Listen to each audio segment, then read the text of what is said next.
A great deal is happening energetically in your world as ever-increasing vibratory rates are rapidly separating wheat from chaff, so to say. Typically, Illuminati-controlled mainstream media are spreading the chaff via selective and distorted coverage of the news. Although their former ability to publicize only what they wanted you to know has been considerably weakened by the speed of social media and internet-disseminated videos and articles, be keenly discerning about information from all sources, including the internet. To counter the truthful information on that outlet, Illuminati minions are using it to ply society with false information to keep fear and confusion front and center on the world stage. Trusting your intuition as to what is truth and what is not lets you go behind the backdrop of the play that's unfolding on stage. Knowing that it ends with Earth's golden age in full bloom lets you observe characters in their karmic roles and not get caught up in the oft-tumultuous drama being played out. Often we have mentioned another aspect of heightening vibrations, the intensification of characteristics and behavior, and mounting violence has evoked a number of emails similar to this from a reader in Australia, who expressed concern about the emergence of hostile gangs in her country. Can you ask Matthew why there is now so much violence with the young people? Many young people around the world feel angry, discouraged, even hopeless about their future. The reasons may include poverty, lack of education and job skills, unemployment, broken families, low status to which society has consigned them, governments that ignore their needs, the state of the whole world, or a mix of those circumstances. The young people whose lives have been thusly negatively affected are acting out their intensified feelings by committing violent acts. How we wish that all of those souls who are so dear to us could know that beneficial changes are coming. My mother has been inundated with emails about Donald Trump from readers in the United States and other countries. Although we are declining requests to speak about his qualifications to be that country's president, that is for the citizens to assess, and we don't know if he will be elected, the voters will decide who their next president is to be. We do want to respond to some of the other questions and comments. Is Trump the Antichrist? No. Antichrist, like Armageddon, is only a concept, an idea. Nevertheless, for people who believe that those concepts are real, there is an Antichrist. Armageddon is coming. However far from factual any idea may be, it is the reality of those individuals who believe it is true. Belief creates reality. I am very distressed that Donald Trump has fueled the flames of bigotry and racism in America. What is the enlightened view of all of this? It is a sad truth that bigotry and racism are alive and well in the United States, with one generation teaching the next generation intolerance of differences, skin color, sexual makeup, ancestry, religion, philosophies, ideologies. Some intolerant individuals react to Mr. Trump's remarks as evidence that they are entitled to scorn and act aggressively toward different individuals. The enlightened view of souls at this station is that all members of our Earth family are of Creator's pure love light essence, and we love all unconditionally even as we fervently wish that every soul in your world were loving, kind, and respectful. Someday, dear ones, all will be.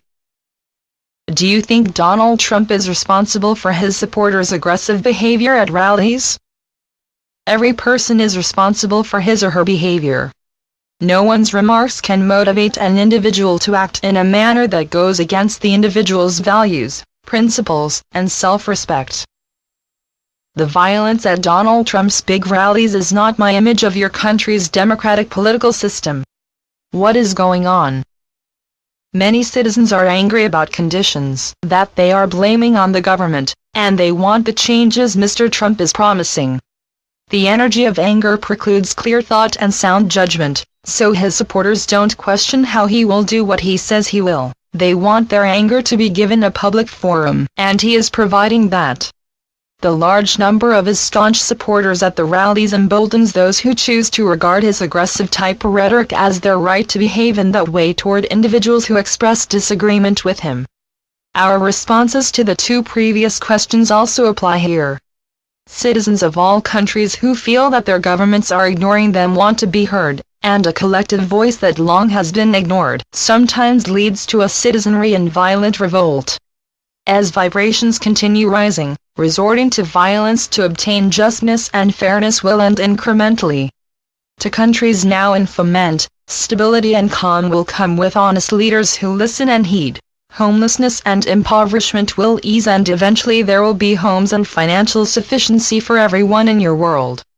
You who know you are light workers and the millions who also are serving the light without that understanding are ushering in Earth's era of peace, love and abundance for all. How will ascension affect the walk-in souls? Will their borrowed bodies change, or will they return to their own bodies? Some have been told their bodies are in stasis in their home world, and some are aboard the starship they walked in from and will return to. This needs a bit of explanation for readers who aren't familiar with the term walk-in. A soul in a spirit world enters into an agreement with the soul that wants to leave its body that is exhausted from dealing with physical and/or emotional conditions. The advantage is the age benefit versus starting as a newborn and spending years growing into adulthood, but picking up a life where another soul left off is not a picnic, and walking in is rare. Even rarer is a soul making such an agreement with a child because the age advantage is lost. However, during this unique era universally, a number of evolved souls have walked in to assist in your world's transformation. Usually their vibratory levels can heal the bodies and calm the minds so that these individuals are able to carry out the missions they undertook. When the mission is completed, the soul will decide what to do next.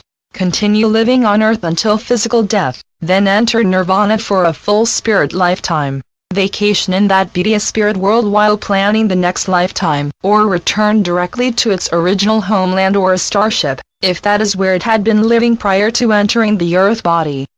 We add that all souls have the innate capacity to dematerialize, then rematerialize a body or manifest a new one, but only evolved souls know they have this ability and use it. Matthew never seems to address what will happen as ascension progresses with health conditions of light workers and even our pets. Is it a matter of seeing yourself whole again?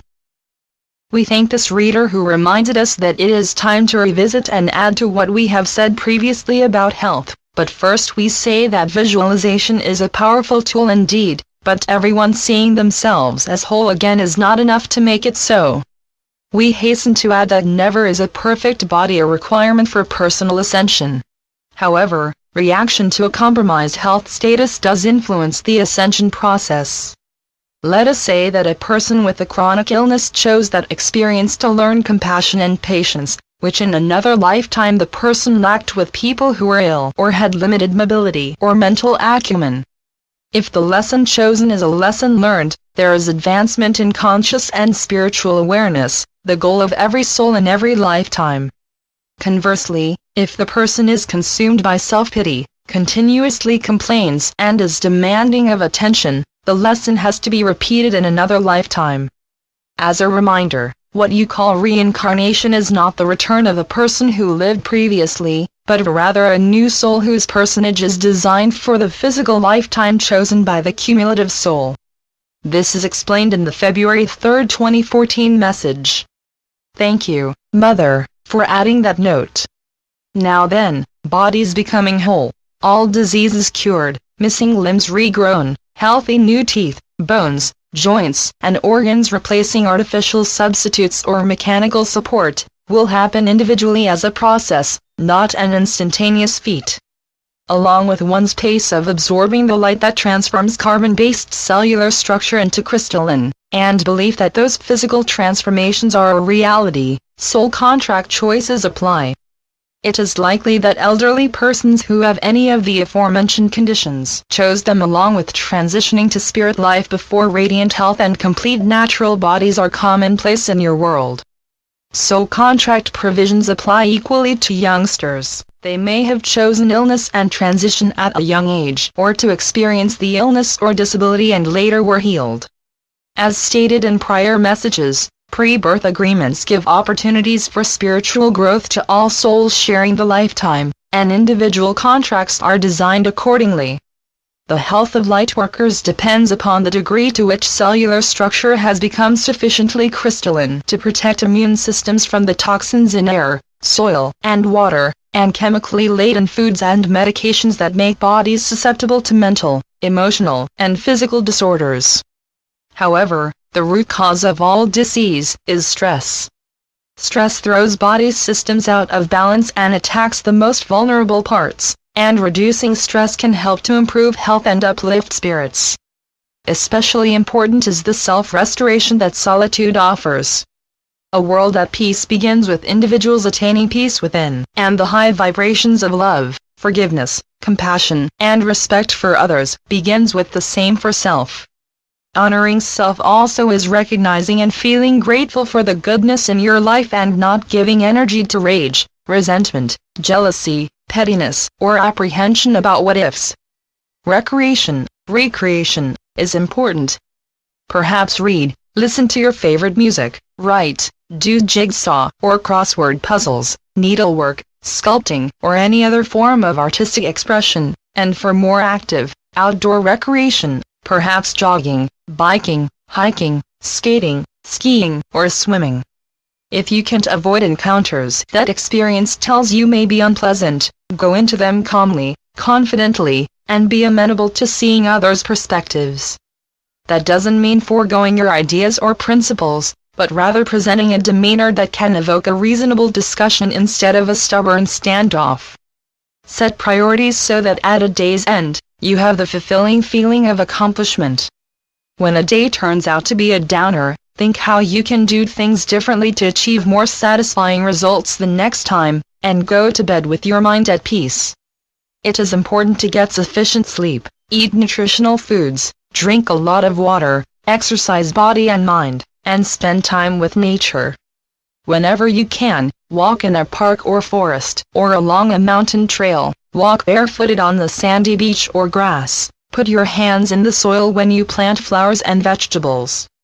If you can have a pet, adopt one or more from a shelter. The gratitude of animals who live with caring persons brings high vibrations into the home.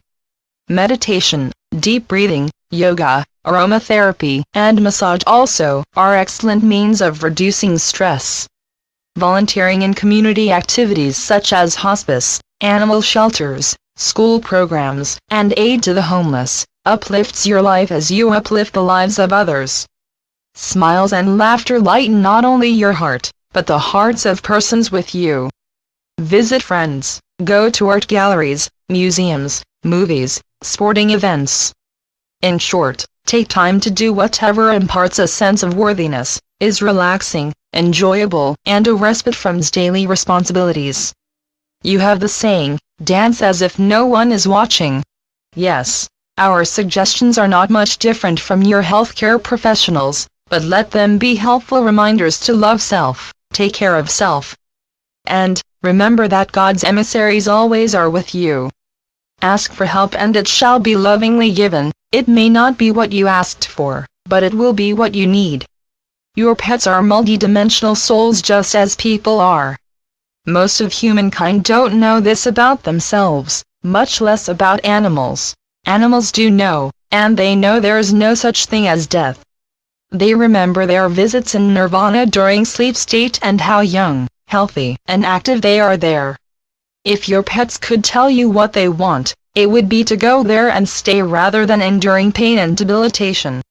When your pet's quality of life has diminished to that state, please know that they are thankful when you make the heart-wrenching decision to mercifully end their suffering.